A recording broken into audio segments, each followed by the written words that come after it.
السلام علیکم۔ آج کا عنوان سیرت النبی کی نماز کی ابتدا۔ حضور اقدس صلی اللہ علیہ وسلم نے معراج کے دوران جہنم کے داروغہ مالک کو دیکھا۔ وہ انتہائی سخت طبیعت کا فرشتہ ہے، اس کے چہرے پر غصہ اور غضب رہتا ہے۔ آپ صلی اللہ علیہ وسلم نے اسے سلام کیا۔ داروغہ نے سلام کا جواب دیا، خوش آمدید بھی کہا، لیکن مسکرایا نہیں۔ اس پر حضور نبی کریم صلی اللہ علیہ وسلم نے جبرائیل علیہ السلام سے فرمایا، یہ کیا بات ہے کہ میں آسمان والوں میں سے جس سے بھی ملا اس نے مسکرا کر میرا استقبال کیا، مگر داروغہ جہنم نے مسکرا کر بات نہیں کی۔ اس پر جبرائیل علیہ السلام نے کہا، یہ جہنم کا داروغہ ہے، جب سے پیدا ہوا ہے آج تک کبھی ہنسا، اگر یہ ہنس سکتا تو نہ تو صرف آپ کے لیے ہنستا۔ یہ بات اچھی طرح جان لیں کہ نبی کریم صلی اللہ علیہ وسلم کو معراج جاگنے کی حالت میں جسم اور روح دونوں کے ساتھ ہوئی۔ بعض لوگ معراج کو صرف ایک خواب کہتے ہیں اور بعض کہتے ہیں کہ صرف روح گئی تھی، جسم ساتھ نہیں گیا تھا۔ اگر یہ دونوں باتیں ہوتی تو پھر معراج کے واقعے کی بھلا کیا خصوصیت تھی؟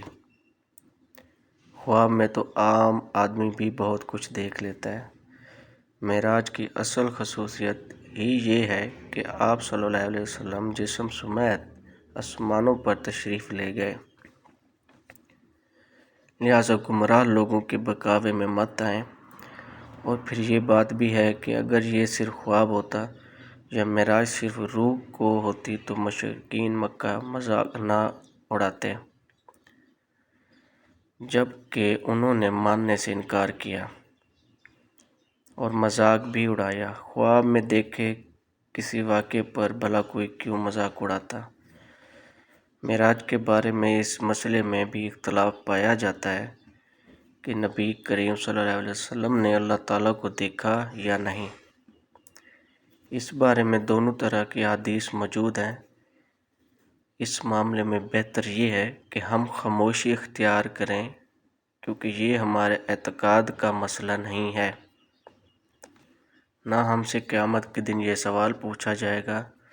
حضور اکرم صلی اللہ علیہ وسلم اللہ تعالیٰ سے ہم کلامی کے بعد آسمانوں سے واپس زمین پر تشریف لے آئے۔ جب اپنے بستر پر پہنچے تو وہ اس طرح گرم تھا جس طرح چھوڑ کر گئے تھے۔ یعنی معراج کا یہ عجیب واقعہ اور اتنا طویل سفر صرف ایک لمحے میں پورا ہو گیا۔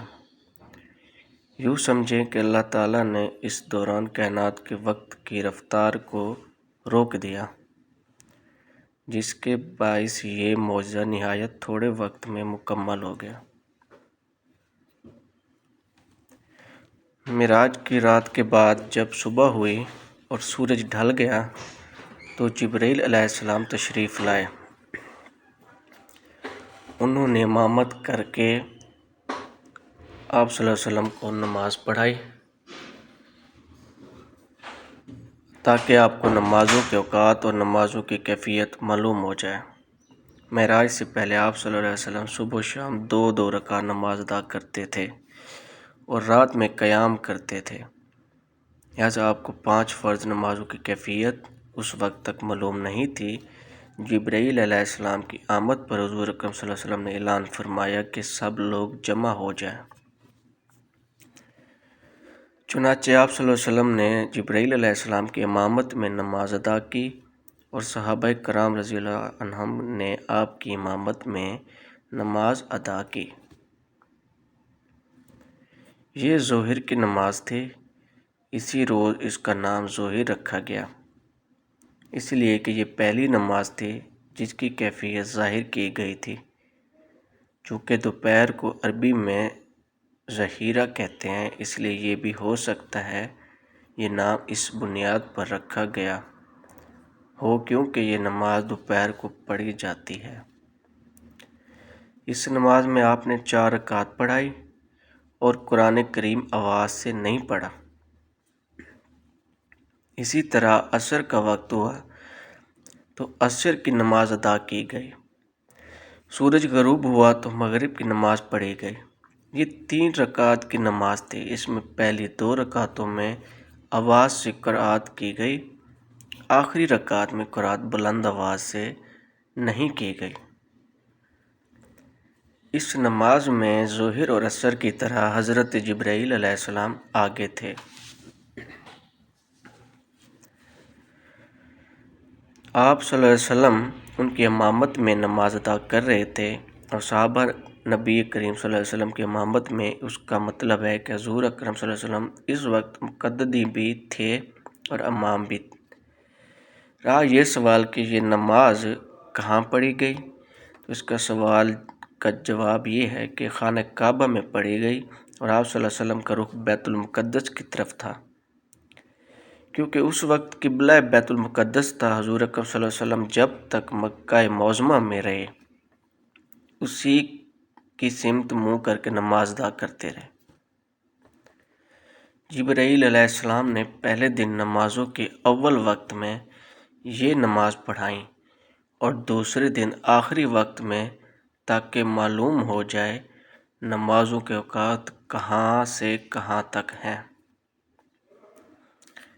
اس طرح یہ 5 نمازیں فرض ہوئیں اور ان کے پڑھنے کا طریقہ بھی آسمان سے نازل ہوا۔ آج کچھ لوگ کہتے نظر آتے ہیں نماز کوئی طریقہ قرآن سے ثابت نہیں، لہٰذا نماز کسی بھی طریقے سے پڑھی جا سکتی ہے، ہم تو بس قرآن کو مانتے ہیں۔ ایسے لوگ شریک گمراہی میں مبتلا ہیں۔ نماز کا طریقہ بھی آسمان سے ہی نازل ہوا اور ہمیں نماز اسی طرح پڑھنا ہوگی جس طرح نبی کریم صلی اللہ علیہ وسلم اور آپ کے صحابہ رضی اللہ عنہم پڑھتے رہے۔ یہ بھی ثابت ہو گیا کہ فرض نمازیں 5 ہیں۔ حدیث کے منکر 5 نمازوں کا انکار کرتے ہیں، وہ صرف 3 فرض نمازوں کے قائل ہیں۔ لوگوں کو دھوکہ دینے کے لیے وہ کہتے ہیں کہ قرآن مجید میں صرف 3 نمازوں کا ذکر آیا ہے، حالانکہ اول تو ان کی یہ بات ہی جھوٹ، دوسری یہ کہ جب احادیث سے 5 نمازیں ثابت ہیں تو کسی مسلمان کے لیے ان سے انکار کرنے کی کوئی گنجائش نہیں رہتی۔ 5 نمازوں کی حکمت کے بارے میں علماء نے لکھا ہے کہ انسان کے اندر اللہ تعالیٰ نے 5 حواس یعنی 5 حصے رکھے ہیں۔ انسان گناہ بھی انہی حصوں کے ذریعے کرتا ہے، یعنی آنکھ، کان، ناک، منہ، اعضاء و جوارح یعنی ہاتھ پاؤں۔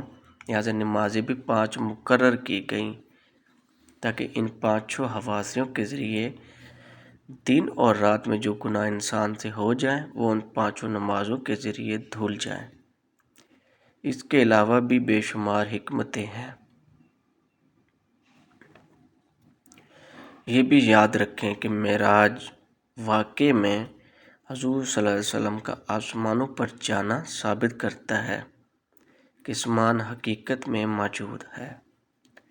موجودہ ترقی یافتہ سائنس کا یہ نظریہ ہے کہ آسمان کا کوئی وجود نہیں، بلکہ یہ کائنات ایک عظیم خلا ہے۔ انسانی نگاہ جہاں تک جا کر رک جاتی ہے وہاں اس خلا کے مختلف روشنیوں کے پیچھے ایک نیلگیوں حد نظر آتی ہے۔ اسی نیلگیوں حد کو انسان آسمان کہتا ہے۔